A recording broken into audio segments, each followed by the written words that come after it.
সড়কের মাঝে তৈরি হচ্ছে সেতু, নির্মাণে ব্যস্ত শ্রমিকরা। প্রথমবারের মতো খুলনা সড়কে দেখা মিলবে ফ্লাইওভার।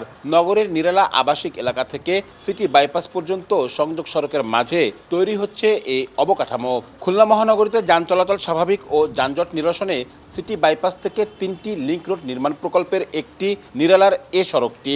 দৃষ্টিনন্দন উড়াল সেতু সহ প্রায় 3 কিলোমিটার দৈর্ঘ্যের নতুন 4 লেনের সড়কের 70% কাজ শেষ হয়েছে। 2018 সালে শুরু হওয়া এ প্রকল্প চলতি বছরের ডিসেম্বরে শেষ হওয়ার কথা রয়েছে।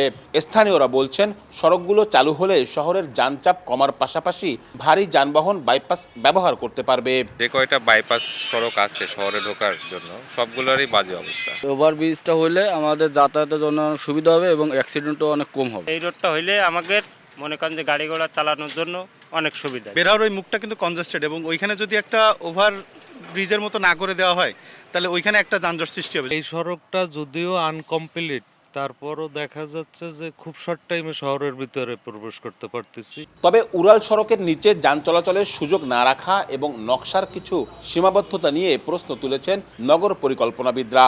তাদের মতে নিরালা মোড় প্রশস্তকরণ ও আংশিক পুনর্নকশা না করলে প্রত্যাশিত সুফল মিলবে না। দুইটা প্রবণতা দেখা যেতে পারে, একটা হচ্ছে ট্রাফিক জ্যাম আর একটা হচ্ছে ট্রাফিক অ্যাক্সিডেন্ট। কারণ ওইগুলোর কিন্তু ইন্টারসেকশনগুলোকে সুন্দরভাবে ট্রাফিকভাবে ডিজাইন না করলে সেখানে কিন্তু একটা জ্যাম হওয়ার সম্ভাবনা থাকবে এবং হাই স্পিডের গাড়িগুলোর সাথে একটা অ্যাক্সিডেন্ট হওয়ার পসিবিলিটি থাকবে। ভবিষ্যতের কথা বিবেচনায় রেখেই সড়কগুলো নকশা করা হয়েছে দাবি খুলনা উন্নয়ন কর্তৃপক্ষের। ব্রিজের কাজটা আমাদের 2-3 মাসের মধ্যে শেষ হয়ে যাবে।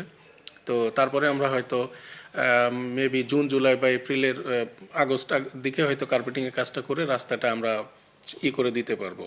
খুলনা উন্নয়ন কর্তৃপক্ষের তথ্য মতে প্রকল্পের অন্য 2 সড়কের মধ্যে খুলনা বিশ্ববিদ্যালয় থেকে রায়েরমহল পর্যন্ত সড়কের কাজ 40% ও বাস্তুহারা থেকে পুরাতন সাতক্ষীরা সড়ক পর্যন্ত সড়কের অগ্রগতি প্রায় 60%। মোট প্রকল্প ব্যয় ধরা হয়েছে 715 কোটি টাকা। আব্দুল্লাহ আল মামুন রুবেল, সময় সংবাদ, খুলনা।